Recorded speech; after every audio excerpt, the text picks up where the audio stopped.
a gente está no momento do jazz. Eu vou definir que a gente está na jazz age, na era do jazz. Tá? Por que eu estou dizendo isso? Uma das coisas que eu adoro é música. Tá?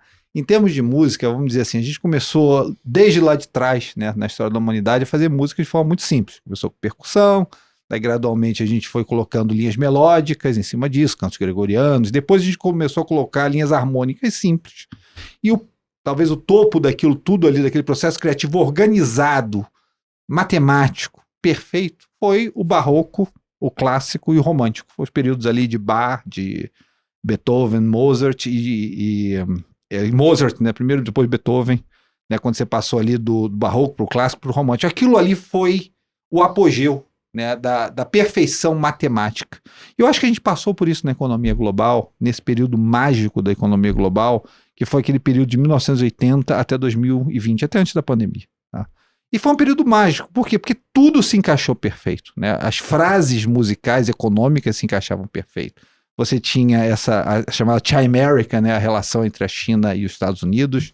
Você tinha energia que se tornou barata, né? Você saiu de uma crise de petróleo nos anos 70 para ter energia barata com gás e petróleo de xisto, com carvão chinês. Você saiu de mão de obra cara, né? Os sindicatos dos anos 70 para mão de obra infinita, porque a China e a Índia entraram dentro do processo. Você saiu de economias locais desglobalizadas para economias globalizadas e cadeias de produção globalizadas. Você teve gente em abundância, você teve energia em abundância, você teve coordenação global em abundância. Então vou chamar isso do período clássico, período em que todas as frases econômicas se encaixavam perfeitamente dentro de uma matemática perfeita. Né?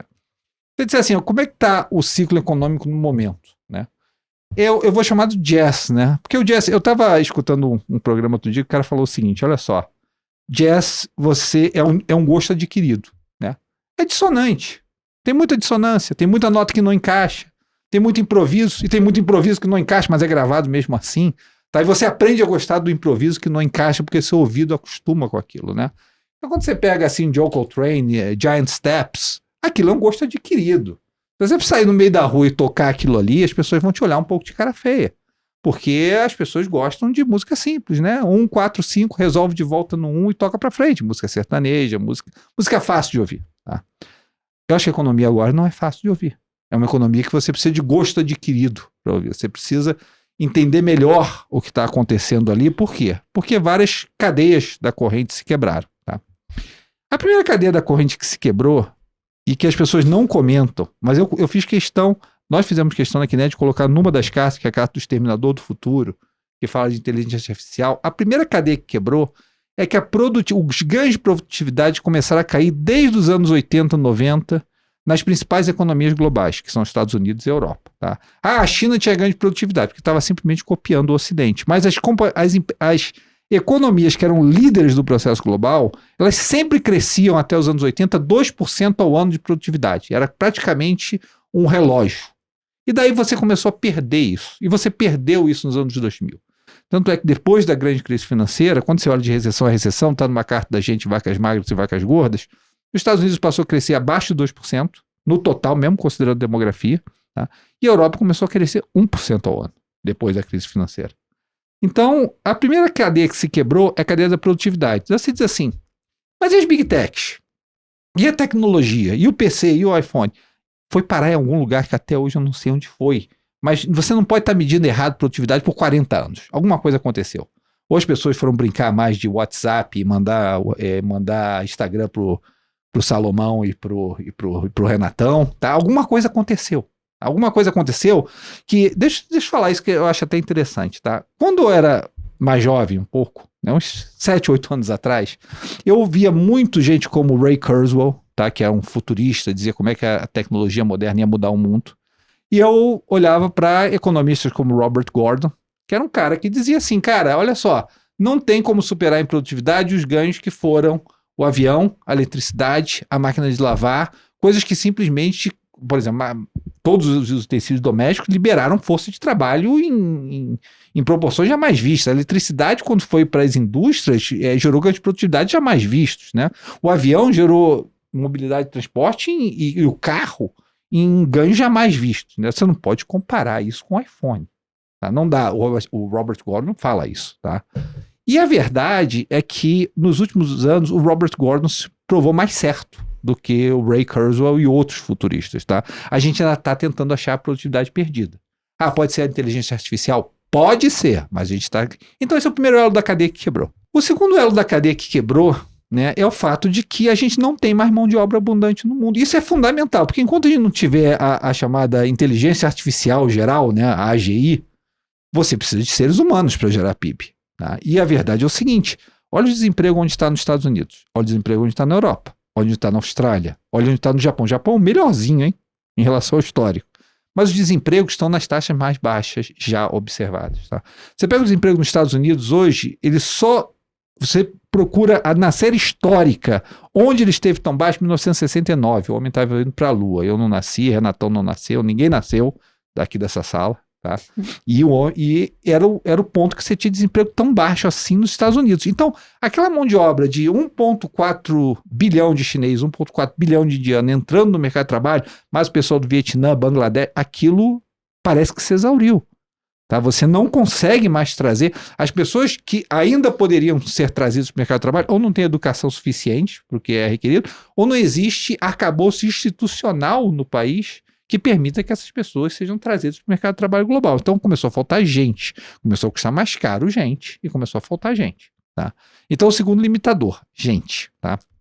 Terceiro limitador, tá certo que esse processo, a gente não tinha visto inflação no mundo. Tá? Até o pessoal aqui do Brasil, que começou a ver a vida depois de 1994, não sabia o que era um processo inflacionário real. Não, um processo inflacionário estilo Argentina, né? Taxa de juros 97%. Queria falar depois dessa questão da Argentina comparando com o Brasil, tá? Mas a gente desaprendeu no mundo desenvolvido que era inflação. Tá? Inflação é um limitador de crescimento, porque a inflação ela gera de uma maneira ou de outra distorções de formação, distorções de alocação de capital, mas também era um sintoma de que começou a faltar oferta para a demanda presente. A gente pode argumentar que parte disso é Covid, lógico que foi, mas parte disso é um processo que está representado pelas taxas de desemprego baixíssimas que você tem no momento. Falta recurso, falta mão de obra, que é o principal componente econômico. Se você pensar que o principal componente econômico é produtividade, criatividade, geração de capital intelectual, faltar mão de obra é uma coisa muito complicada. Tá? Aí o que acontece? Como você gerou essa situação de baixíssima mão de obra e como você tem limitações hoje de produtividade, você tinha que contar com alguma coisa. Energia barata era uma coisa que você poderia contar. Tá certo que o petróleo não subiu tanto quanto a gente esperava. Depois vou até conversar essa questão do petróleo.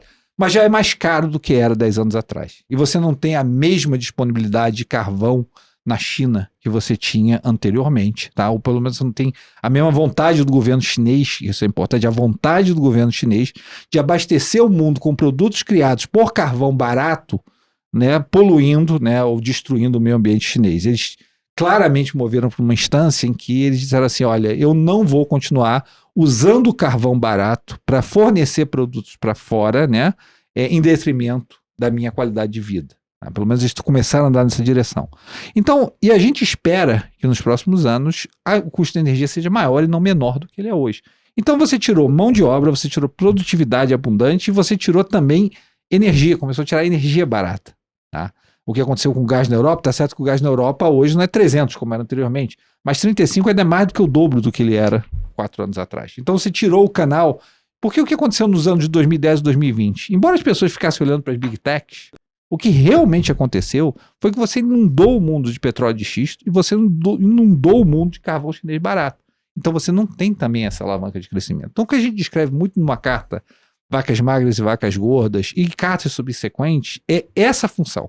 Você começou com um mundo que tinha abundância de produtividade, um mundo que tinha abundância de gente, um mundo que tinha abundância de energia e você começou a bater em limitações nesse sistema. Hoje essas limitações elas se refletem numa inflação ainda elevada de core, tá? E também se refletem, logicamente, numa taxa de juros em que a gente não está mais acostumado nos últimos 10 anos, mas são consequências desse processo todo.